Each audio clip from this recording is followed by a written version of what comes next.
Nosso devocional de hoje no Evangelho de Marcos.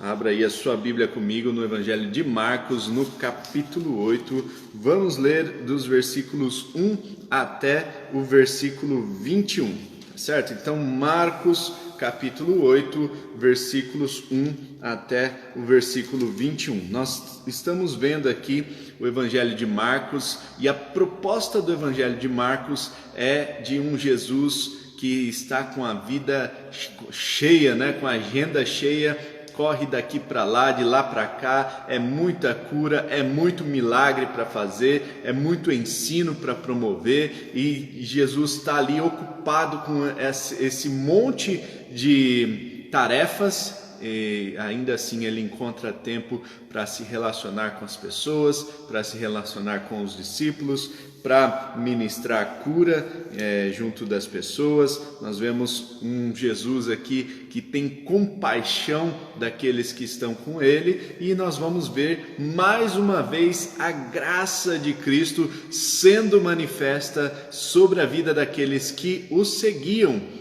Algumas pessoas que estavam seguindo a Jesus abandonaram todas as suas coisas para seguir este caminho. Muitos dos que estavam com Jesus abandonaram até mesmo a sua profissão e estavam seguindo a Jesus de tempo integral. E nós vamos ver aqui algumas coisas interessantes que acontecem no texto de hoje. Marcos capítulo 8, versículo 1 diz a palavra do Senhor: naqueles dias, outra vez reuniu-se uma grande multidão.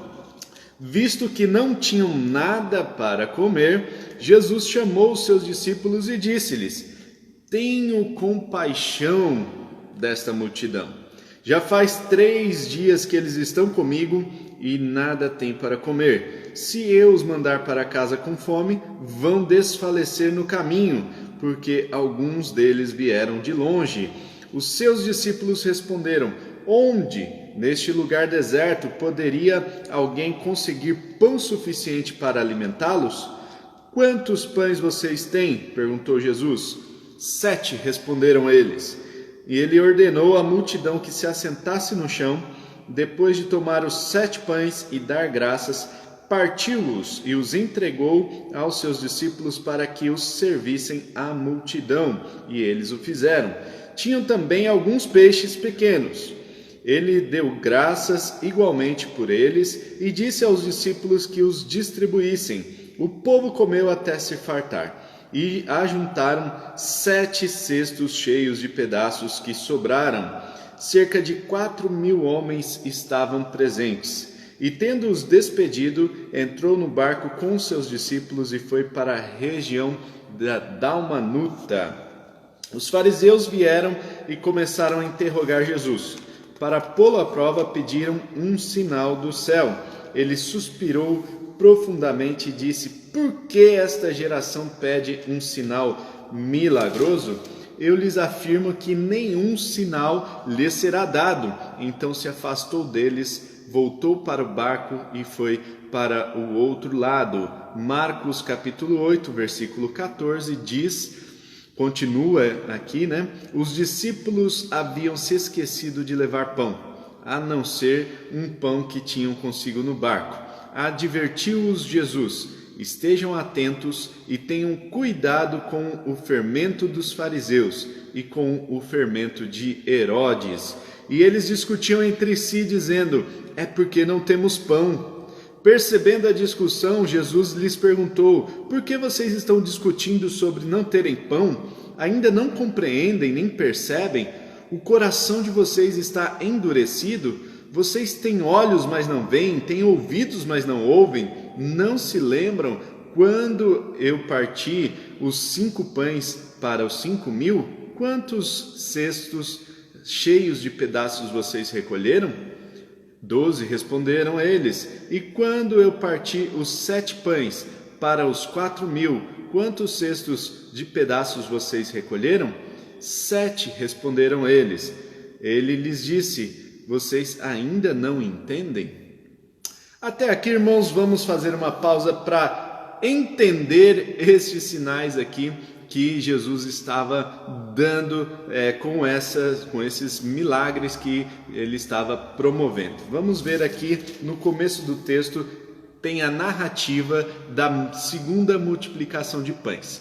Na primeira multiplicação de pães, percebam que foram 5.000 homens, e na primeira multiplicação havia lá um menino que tinha 5 pães e 2 peixes, né? Então, essa primeira multiplicação de pães já foi narrada anteriormente, e nessa primeira multiplicação temos 5.000 homens, 5 pães e 2 peixes. Nessa segunda multiplicação nós temos 4.000 homens, então um pouquinho menos de gente que estava ali com Jesus. Jesus muito provavelmente já estava chamando algumas pessoas para mais perto de si, e algumas pessoas estavam abandonando os seus trabalhos seculares para poder seguir a Jesus de tempo integral. E algumas pessoas vieram de longe, então as pessoas estavam ouvindo falar da fama de Jesus e estavam procurando Jesus para crescer com ele, para que Jesus fosse o mestre deles. Essas pessoas vieram de longe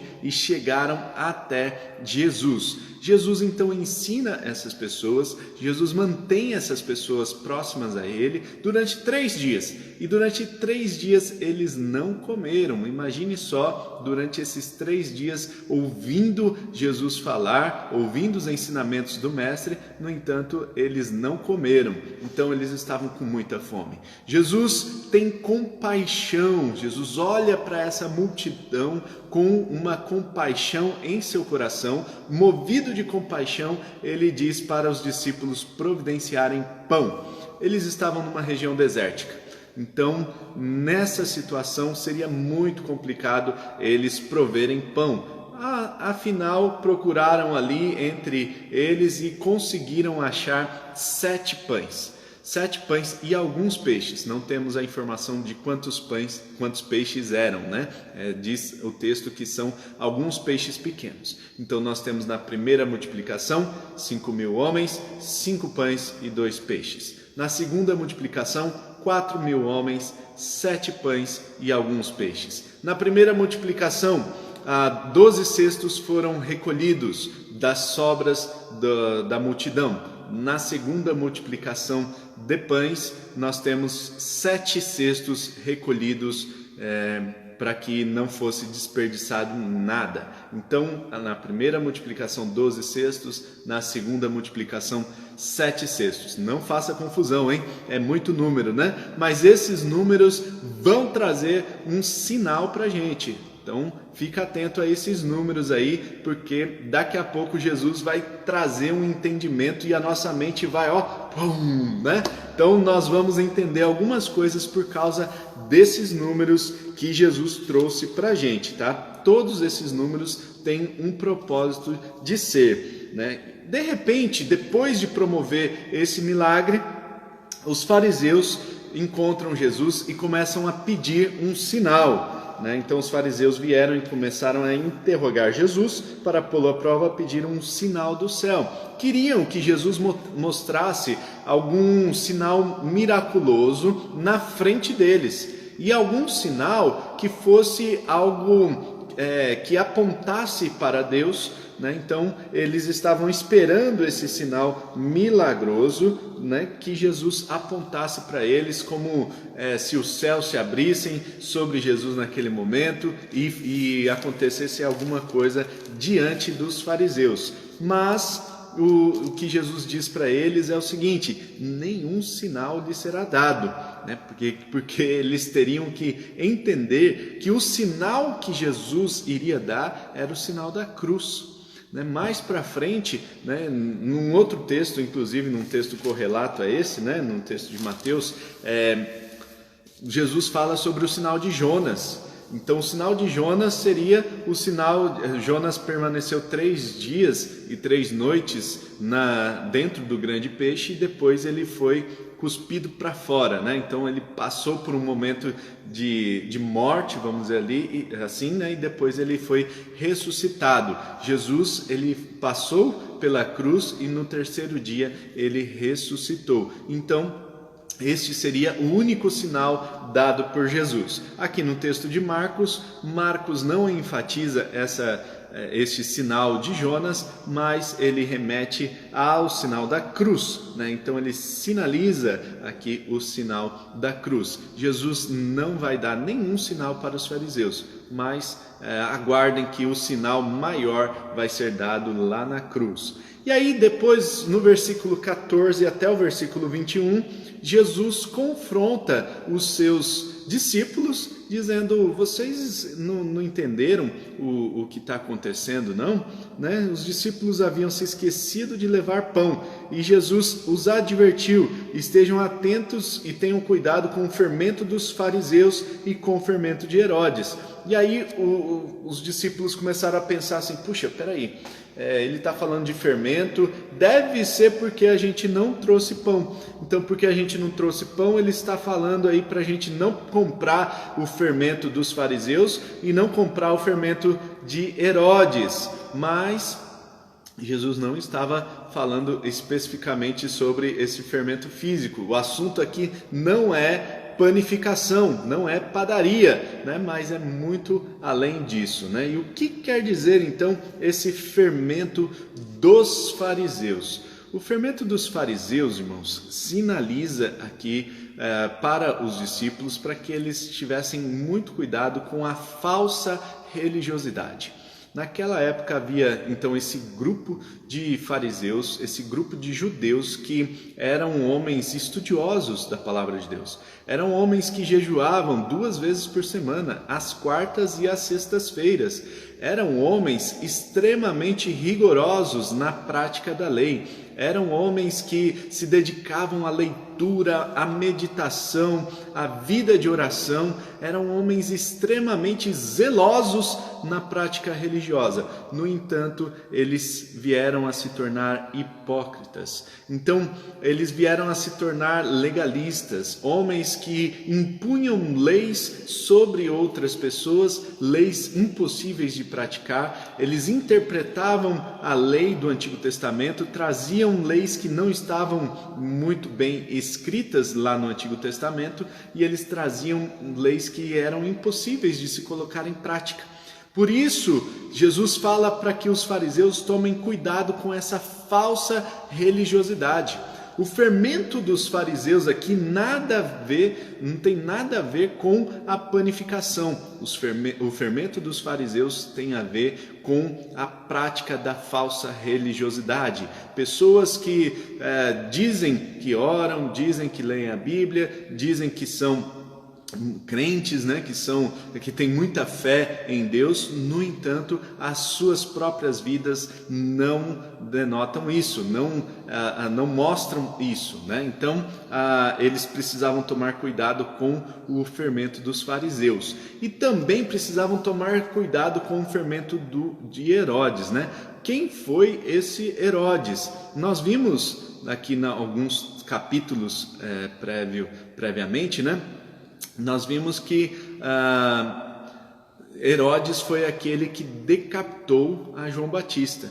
Mas nós percebemos que Herodes, ele ouvia João Batista, ele gostava de João Batista, ele gostava de ouvir as mensagens de João Batista, ele estava ali junto com o João Batista, né, defendendo, protegendo ele, ele temia o João Batista, ele ficava abismado, né? Ele ficava perplexo quando João Batista falava. No entanto, este foi o homem que decapitou, que mandou matar a João Batista. Percebam aí que há uma falsa religiosidade também em Herodes. E percebam que isso tem uma forte conexão com os nossos tempos. O fermento dos fariseus e o fermento de Herodes também fazem parte dos nossos dias hoje. Pessoas com uma falsa religiosidade, pessoas que buscam somente lugares ou cargos ou funções dentro das igrejas, buscam uma posição de poder, buscam apenas ter uma autoestima elevada, o seu ego massageado dentro das igrejas, das suas comunidades, e pessoas com motivações erradas dentro das igrejas. Então, Jesus fala aqui para que os discípulos tenham cuidado com o fermento dos fariseus e o fermento de Herodes, né? Esse fermento que faz com que as pessoas gostem de ouvir a mensagem, gostem de Jesus Cristo, gostem da palavra, mas quando viram as costas, falam mal da igreja, falam mal de Jesus, falam mal do pastor, falam mal da liderança, falam mal de todo mundo. Muito cuidado